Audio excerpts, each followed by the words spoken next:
Hordoftoota Maltiiskiil Miidiyaa nagaan koo irra deddeebi'ee isiniif haa ta'u. Egaan qormaanni keenya marsaan 15ffaan itti fufee jira. Qormaata keenya guyyaa har'aa qoramnu keessatti deemsaaf karoora baasuu irraa kaasnee gaaffilee marsaa 3 dhiyaatan kanneen armaan gadiitti dhiyaataniif deebii sirrii ta'e filachaa kan wal wajjiniin hojjennu ta'a. Egaan gaaffii 21ffaarraa kaanee hamma gaaffii 35ffaatti kan wal wajjiniin hojjennu ta'a. Na hordofaa. Gaaffii 21ffaan deemsaaf karoora baasuuf kanneen barbaachisaa ta'an A. Qalama B. Waraqaa C. Daandii irra deemnu beekuu D. Magaalota daandii irratti argaman E. Hundaa jedha.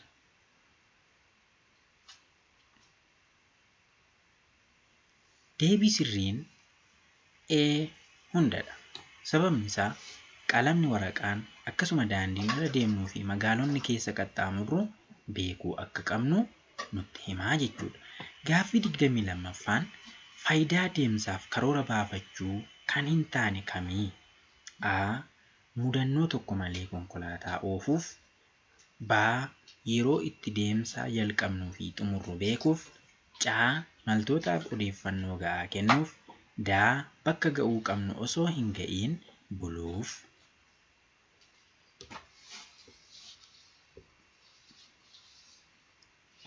Deebii sirrii kan hin taane egaa D'dha jechuudha.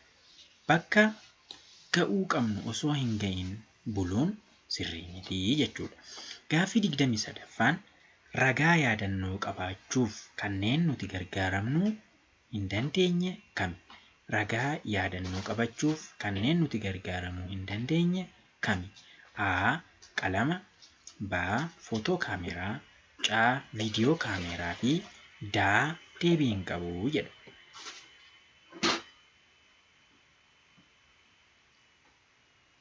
Egaan sirna konkolaachisummaa keessatti konkolaachisaas ta'ee akkasuma maamilli kanneen ibsaman kana fayyadamuu waan danda'uuf deebii hin qabu ta'a. Gaaffii 24ffaan akkaataa ragaa qabachuu keessatti kan hin haammatamne kamii jedha. Akkaataa ragaa qabachuu keessatti kan hin haammatamne kamii jedha. Egaa A. Guyyaa deemsi eegalu B. Guyyaa deemsi xumuramu C. Bakka ka'umsaa D. Bakka ga'umsaa E. Deebii hin qabu jedha.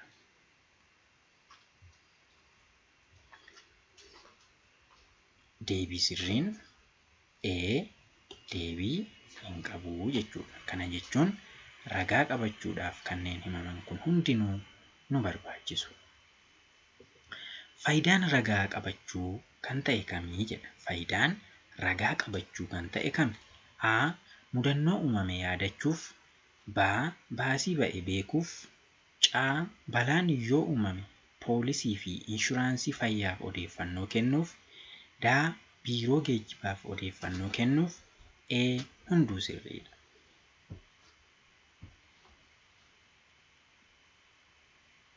Deebii sirriin E. Hunduu sirriidha. Marsaa 10ffaan akkas jedha. Manuwaalii dubbisuu keessatti gaaffilee 5 dhiyaatanii jiran kana fakkaatu. Kitaabni akkaataa suphaa fi yeroo konkolaataan itti suphamu ibsu manuwaalii bakka duwwaa jedhama. A. Manuwaalii suphaa B. Manuwaalii konkolaachisummaa C. Manuwaalii safarrii qaama konkolaataa.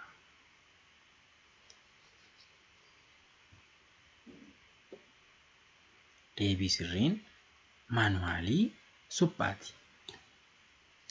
27ffaan suphaa guyyaa guyyaatti gaggeeffamu keessatti kan hin ramadamne kamii? Suphaa guyyaa guyyaatti gaggeeffamu keessatti kan hin ramadamne kamii? A. Dhangala'aa baatirii B. Chiingaa motoraa C. Zayitii motoraa D. Bishaan raadiyeetaraa E. Sakatta'umsa boolloo.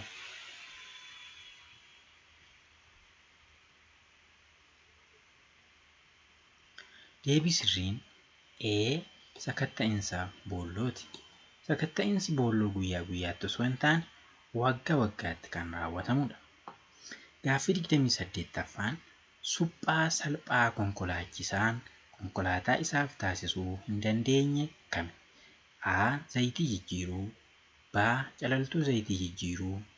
C. Gommaa konkolaataa jijjiiruu. D. Termostaatarii baasee gatuu.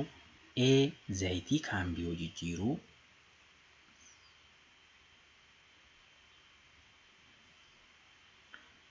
Deebii sirriin konkolaataan suphaa taasisuu hin qabne termostaatarii baasee gatuu hin qabu. Kanaaf deebiin isaa D ta'a. Gaaffii 29ffaan qaamni elektiriikaa akka hin gubanne ofii isaa gubatee qaama elektiriikaa kan biraa gubachuu irraa kan baraaru bakka duwwaa jedhama. Irran deebi'aa. Qaamni elektiriikaa akka hin gubanne ofii isaa gubatee qaama elektiriikaa biraa gubachuu irraa kan baraaru bakka duwwaa jedhama. A. Fiyuuzii. B. Kaandeellaa. C. Boobinaa. D.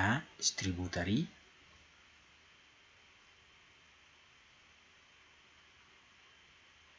Deebii sirriin A. Fiyuuziidha. 30ffaan meeshaan yeroo zayitii motoraa jijjiirru konkolaataa keenya ol kaasuudhaaf itti gargaaramnu bakka duwwaa jedhama. A. Baalastiraa. B. Deebaa gommaa.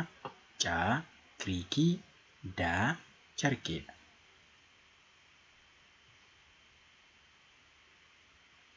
Deebii sirriin C. Kiriikiidha.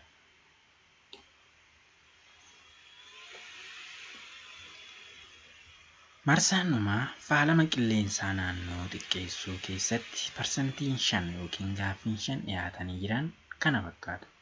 Konkolaataan jijjiirama qilleensaatiif sababa ta'uu hin danda'u jedha. A. Dhugaadha. B. Soba.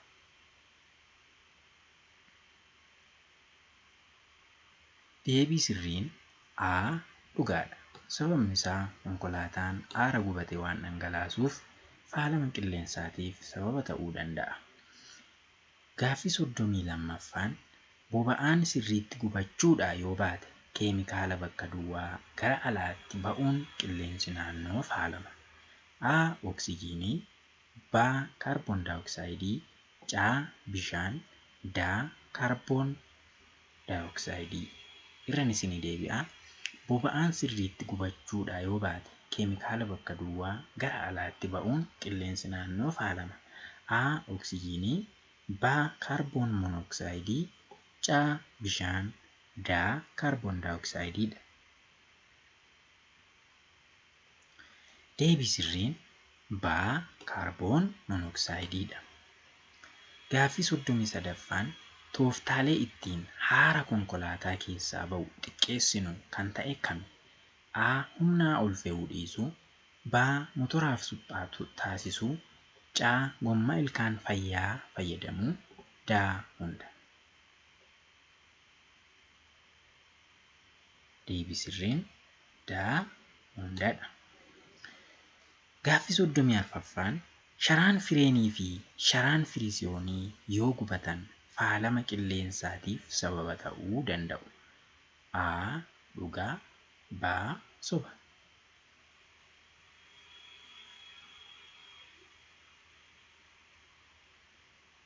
Deebiin A. Dhugaadha.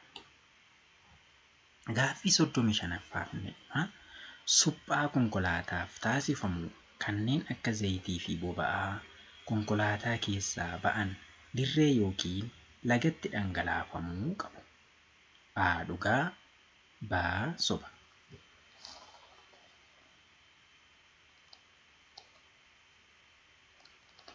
Deebii sirriin B. Sobadha. Sababni isaa xuriin konkolaataan gaafa suphamu dhangalaafamuu qabu bakka qophaa'eef ta'uu qaba malee meedaatti yookiin bishaanitti dhangalaafamuu hin qabu jechuudha. Kabajamtoota hordoftoota Maltiiskiil Miidiyaa, gaaffiin keenya qormaanni keenya har'aa asirratti xumurama. Waan guddaa barattaniitu jedhee yaada. Subscribe, share godhaa.